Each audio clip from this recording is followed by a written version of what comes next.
100.7. Mix. Agora na Mix. Mix Notícias. As notícias do Brasil e do mundo pra você. Mix Notícias. Mix Campos 100.7, o melhor mix do Brasil. Bom dia, 7:01. Hoje é quarta-feira, 29 de janeiro de 2020. Resultado do SISU 2020 é liberado após STJ atender recurso do MEC em ação sobre erro no Enem. Relator vota por anular quebra de sigilos bancários e fiscal de Flávio Bolsonaro no TJ. Sessão é suspensa. Coronavírus. Ministério da Saúde confirma mais 2 casos suspeitos. Bolsonaro diz que o governo não vai retirar brasileiros com coronavírus das Filipinas. Cheia do Rio Muriaé rompe dique da Boianga em 3 vendas. Moradores de São Fidélis reclamam do perigo de travessias de caminhões da mineradora Morro Azul no quilômetro 10 da RJ 158. Dólar comercial cai 0,39%, vendido a R$ 4,19 no pregão de ontem. Arroba do boi gordo em baixa, negociada no estado do Rio a R$ 170,50 à vista. E a saca de 50 quilos do açúcar cristal, cotada a R$ 76,25, com menos 0,25% ao dia. Esses são os destaques do Mix Notícias de hoje. Mix Notícias. Os resultados do SISU foram liberados no começo da noite desta terça-feira, dia 28. Para ver a classificação, é preciso acessar o site do SISU. É possível verificar os resultados por meio do boletim do candidato ou diretamente nas listas de selecionados para cada curso em sisu.mec.gov.br/#selecionados. Nesta edição do SISU, estavam em disputa 237.128 vagas em 128 instituições de ensino superior públicas em todo o país. A classificação dos estudantes no SISU só ficou disponível depois de o presidente do Superior Tribunal de Justiça, ministro João Otávio de Noronha, atender recurso do governo federal contra uma decisão da Justiça de São Paulo, que vetava a divulgação dos dados. Antes de obter sucesso no STJ, um outro recurso do MEC junto ao Tribunal Regional Federal da Terceira Região foi negado.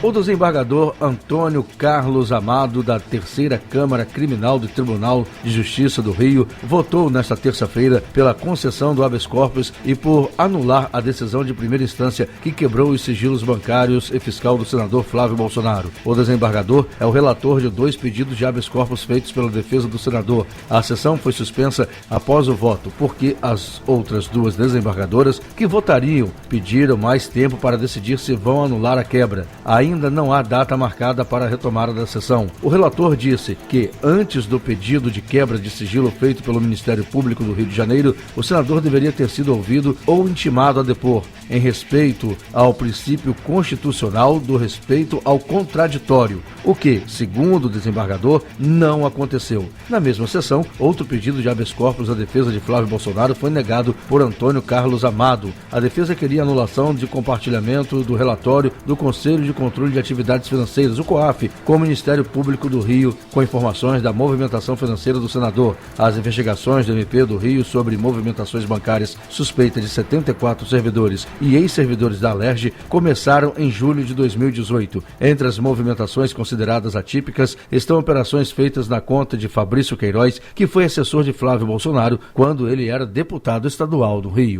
Mix, o melhor mix do Brasil. Mix. O Ministério da Saúde investiga mais 2 casos suspeitos de coronavírus, um no Rio Grande do Sul e outro no Paraná. Assim, no total, 3 casos suspeitos da doença são monitorados pelas autoridades de saúde brasileira em Porto Alegre e Curitiba, além de Belo Horizonte, noticiado na manhã desta terça-feira. De acordo com o Ministério, os pacientes se enquadram na atual definição de caso suspeito para o novo coronavírus, estabelecida pela OMS, ou seja, apresentam febre e pelo menos um sinal ao sistema respiratório, além de terem estado em área de transmissão local nos últimos 14 dias. A OMS aumentou o nível de alerta para o alto em relação ao risco global do novo coronavírus. Por isso, o Ministério da Saúde orienta que viagens para a China devem ser realizadas em casos de extrema necessidade. Com quase 3 mil casos confirmados, segundo o boletim da OMS desta segunda-feira, todo o território chinês passa a ser considerado área de transmissão ativa da doença.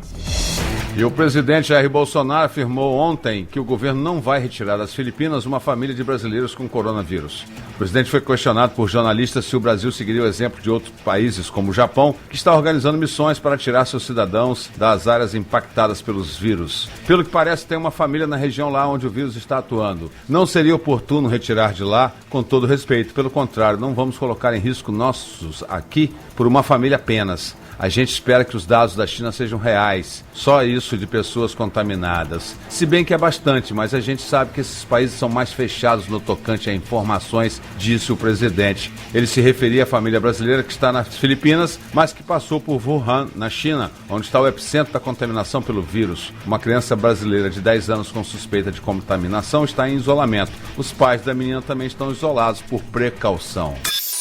Mix Notícias. O dique da Boianga, na localidade de Três Vendas, em Campos, não suportou a força da água com a cheia do rio Muriaé e se rompeu na tarde de ontem, terça-feira, dia 28. Apesar dos esforços da Defesa Civil para reforçar a barragem, a estrutura foi estabelecida após os rompimentos da BR-356 nas cheias de 2007 e 2012, como forma de impedir que a água chegasse à rodovia, que funciona como segundo dique para evitar alagamentos na localidade. No local onde o asfalto cedeu nos anos anteriores, foi instalada uma manilha para preservar a estrutura da estrada que, se ficasse aberta, direcionaria o volume do rio para o bairro. Por isso, a Defesa Civil realizou o bloqueio com a colocação de barros e pedras na abertura. Antes, moradores gravaram um vídeo onde colocaram uma estrutura de madeira para tentar vedar o local. Até às 7 da noite desta terça-feira, a água não havia chegado à localidade. A BR-356 segue interditada nos quilômetros 99, 111 e do 121 ao 122, no trecho entre Campos e Cardoso Moreira. Nesse município, um caminhão caiu em uma cratera que abriu na lateral da rodovia e o trânsito segue em meia pista em todo o norte e noroeste fluminense. 9 municípios foram afetados por inundações. A equipe Mix de reportagem esteve ontem em São Fidélis e apurou reclamação de moradores ao perigo no quilômetro 10 da RJ 158, onde a mineradora Morro Azul tem sua sede. As placas de sinalização estão numa posição escondida e em cima da curva, no sentido São Fidélis Campos. A placa está prejudicada e quase não dá para ler o aviso de perigo. Segundo os moradores do local, já foi pedido à mineradora para tomar providências. Afinal, quando chove, os acidentes são frequentes e a responsabilidade da travessia de caminhões é dela, da mineradora. Outra situação agravante é em época de chuva, é a poeira que desce a pista e acaba caindo no Rio Paraíba do Sul. É necessário redutores de velocidade e até radar eletrônico para evitar acidentes graves no local. A dívida pública federal, que inclui os endividamentos do governo dentro do Brasil e no exterior, teve aumento de 9,5% em 2019, indo para 4,448 trilhões de reais, informou a Secretaria do Tesouro Nacional nesta terça-feira. Trata-se do maior patamar da série histórica, que teve início em 2004. A dívida pública subiu 371 bilhões no ano passado. Desse total, alta de 330 bilhões referentes às despesas com juros da dívida pública. Aumento de 42 bilhões por conta da emissão líquida acima do volume de resgate de títulos públicos no mercado. A dívida pública é emitida pelo Tesouro Nacional para financiar o déficit orçamentário do governo federal, ou seja, para pagar despesas que ficam acima da arrecadação com impostos e tributos. Praticamente metade dos consumidores brasileiros passaram pela situação de ficar com o nome sujo nos últimos 12 meses. É o que mostra a pesquisa divulgada ontem pela CNDL e pelo SPC Brasil. Segundo o levantamento, 48% dos consumidores brasileiros tiveram CPF negativado nos últimos 12 meses em razão de dívidas em atraso. Por outro lado, 39% disseram ter passado a controlar mais os gastos após a situação e 34% afirmam refletir mais antes de realizar compras. Outros 21% deixaram de emprestar nomes a terceiros e 18% passaram a evitar compras no cartão de crédito. De acordo com a pesquisa, 78% dos brasileiros até conseguem terminar o mês com todas as contas quitadas, mas em 33% dos casos acaba não havendo sobras no orçamento. Já 22% dos entrevistados sofrem para administrar as finanças e deixam com frequência de pagar seus compromissos. Mix Notícias. O diretor do CRDI orienta a população sobre riscos de doenças em caso de chuva. A água parada também pode favorecer o desenvolvimento do Aedes aegypti, transmissor de arboviroses como dengue, zika e chikungunya. Segundo o diretor, a população deve evitar o contato com a água. Ele destaca que o transbordo de esgoto, por exemplo, pode deixar o ambiente mais propício para o surgimento de bactérias, vírus e fungos e doenças, como a leptospirose. Se a pessoa pisar na água contaminada pela urina do rato e tiver qualquer ferida no pé, pode adquirir a leptospirose e, caso aconteça algum transbordo de esgoto, pode contaminar a água limpa e a pessoa acabar consumindo. É preciso evitar o contato e o consumo da água, informou. Outras doenças que podem surgir durante o período de chuvas é a diarreia infecciosa, hepatite A, febre tifoide, além de parasitoses intestinais e verminoses. Quanto ao mosquito, a prefeitura tem muito o que fazer na manutenção das galerias, na coleta de lixo. Afinal, o que vemos são canais em péssimo estado de conservação, lixo acumulado em vários bairros, juntando a isso a degradação do meio ambiente. Um novo estudo investigando a origem da doença de Parkinson jogou células do cérebro de pacientes em um verdadeiro túnel do tempo. O objetivo foi identificar especificamente em pacientes com manifestação precoce do Parkinson, diagnosticados entre os 21 e 50 anos de idade, o que pode ter dado errado nessas células em sua formação. Pessoas diagnosticadas com Parkinson nesta faixa etária correspondem de 5 a 10% do total de pacientes com a doença. Em geral, o Parkinson ocorre quando neurônios que produzem a dopamina, substância que participa da coordenação de movimentos musculares, morrem ou têm funcionamento deteriorado. Com isso, os sintomas começam a aparecer, geralmente a partir dos 60 anos, e a piorar, como rigidez nos músculos, lentidão nos movimentos corporais, tremores e perda de equilíbrio. Não existe hoje o tratamento que cure a doença, mas sim terapias que contribuem para amenizar sintomas e desacelerar o progresso do quadro. Mas ainda não está satisfatoriamente respondido o que leva a essas falhas. Estima-se que cerca de 10% dos casos são causados por mutações em genes específicos e sabe-se também de forma incipiente que pode haver uma combinação de fatores ambientais e genéticos.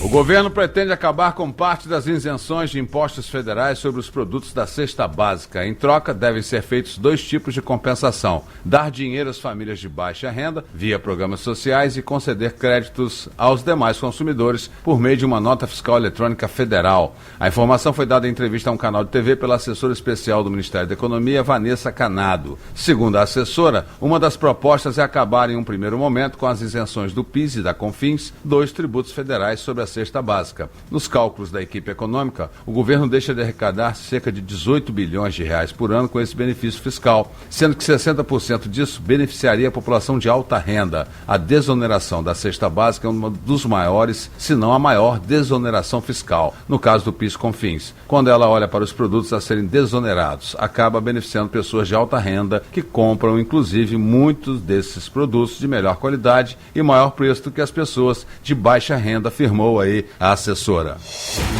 O índice de confiança da construção, medido pela Fundação Getúlio Vargas, cresceu 2,1 pontos na passagem de dezembro de 2019 para janeiro deste ano. Essa foi a 8ª alta consecutiva do indicador, que chegou a 94,2 pontos, maior patamar desde maio de 2014. O índice de situação atual, que mede as confianças dos empresários da construção no momento presente, avançou 1,7 e chegou a 84,3 pontos. A maior contribuição para esse resultado veio do componente carteira de contratos, o índice de expectativas, que mede a confiança do empresariado do setor em relação aos próximos meses. Isso cresceu 2,4 pontos e alcançou 104,2 pontos, o maior valor desde setembro de 2012. Dos quesitos que compõem esse índice, a principal alta veio da demanda prevista para os próximos 3 meses. Mix Notícias. O novo relatório da Comissão Econômica para a América Latina e o Caribe, o CEPAL, divulgado ontem, dia 28, afirma que a igualdade de gênero e a autonomia das mulheres deve ser a base do novo modelo de desenvolvimento para a região. O informe será apresentado na 14ª Conferência Regional sobre Mulheres na América Latina e no Caribe, que acontece em Santiago do Chile. As desigualdades do gênero são um obstáculo ao desenvolvimento sustentável e as mudanças no cenário enfrentado pela região são uma manifestação da urgência de avançar decisivamente em direção a estilos de desenvolvimento que contemplam a igualdade de gênero e a autonomia das mulheres, bem como a garantia dos direitos de todas as pessoas sem exceção, destaca o informe intitulado A Autonomia das Mulheres na Mudança de Cenários Econômicos. De acordo com o estudo, a América Latina e o Caribe estão crescendo menos, enquanto as desigualdades e a pobreza aumentam. A CEPAL defende que, levando em consideração os desafios das transformações tecnológicas, demográficas e climáticas, os governos devem acelerar o cumprimento dos compromissos assumidos para alcançar a igualdade de gênero e a autonomia das mulheres na região. As atuais emissões de gases de efeito estufa podem levar a um aquecimento global de 3 graus Celsius, o dobro do que foi estabelecido em acordo, diz a especialista Thelma Krug. Para ela, o limite para o aquecimento é quanto mais baixo, melhor. Especialista na área de ambiente de florestas, Thelma lembrou o relatório do IPCC de outubro de 2018, que alertava para grandes alterações climáticas se os estados deixarem as temperaturas acima de 1,5 grau em relação à época pré-industrial, limite definido no Acordo de Paris, sobre redução de emissões como o patamar desejável para a contenção do aquecimento global. Sem otimismo, Thelma Krug lembra que já há espécies ou sistemas fragilizados para os quais o futuro não é promissor. Ela lembra o degelo das grandes camadas do Ártico, os corais que estão comprometidos e quase levados à extinção, e reafirma que o objetivo tem de ser limitar o aquecimento. Quanto mais baixo, melhor. As mensagens dos cientistas é muito clara. Seria muito melhor que começássemos uma grande transformação em todos os setores, no sentido de reduzir significativamente as emissões de gases de efeito estufa, afirmou, acrescentando que as temperaturas já subiram 1 grau e que a situação atual é crítica. Limitar o aquecimento global a 1,5 graus no final do século implica emissões zero de gases em 2050, o que exigiria um grande esforço já. A Comissão de Ética Pública da Presidência da República decidiu, por unanimidade, nesta terça-feira, dia 28, aplicar uma advertência ao ministro da Educação, Abraham Weintraub, por ter faltado com o decoro do cargo. A decisão diz respeito ao episódio em que o ministro comparou os ex-presidentes Luiz Inácio Lula da Silva e Dilma Rousseff à cocaína encontrada em avião da Força Aérea Brasileira que integrava a comitiva do presidente Jair Bolsonaro durante viagem a Osaka, no Japão, no ano passado. A droga estava em uma mala que pertencia ao sargento Manuel Silva Rodrigues, que foi preso. A defesa técnica dos defensores do ministro pediram arquivamento da denúncia, mas o relator Eric Bill Vidigal reconheceu a ocorrência de infração ao Código de Conduta de Alta Administração e votou pela aplicação da penalidade de advertência. Ele também recomendou que o ministro se atente aos padrões éticos em vigor. O Ministério da Economia anunciou ontem, terça-feira, a demissão do presidente do INSS, Renato Rodrigues Vieira. O anúncio foi feito pelo secretário especial de Previdência e Trabalho do Ministério da Economia, Rogério Marinho, durante entrevista coletiva sobre as providências do governo para reduzir a fila de pedidos de benefício represados no INSS. Segundo Marinho, Renato Vieira pediu demissão. Vieira foi nomeado no início do governo Bolsonaro e ficou um pouco mais de um ano no cargo. Desde o fim do ano passado, o INSS enfrenta uma crise na análise de benefícios. Atualmente há quase 2 milhões de pedidos de pensões e aposentadorias represados na fila. O prazo para regularizar essa situação, segundo o próprio governo, é de 6 meses. Mix Notícias. O novo secretário executivo da Casa Civil vai ser Fernando Moura, atual adjunto da secretaria. Ele vai assumir no lugar de Vicente Santini, demitido ontem pelo presidente Jair Bolsonaro. O presidente anunciou a destituição de Santini do cargo em entrevista na chegada ao Palácio do Alvorada após retornar da viagem oficial que fez à Índia. Santini utilizou voos da Força Aérea Brasileira para acompanhar comitivas do governo em viagens oficiais à Suíça e à Índia. Ele viajou na condição de ministro em exercício, já que o titular da Casa Civil, Onyx Lorenzoni, está de férias. Bolsonaro ficou irritado e alegou que Santini poderia ter viajado em voo comercial, como os outros ministros fizeram. A escolha de Moura foi de Onyx. Mesmo em viagem aos Estados Unidos, ele comunicou Bolsonaro sobre o novo número 2 da pasta. Ainda não há data para o ato ser oficialmente publicado.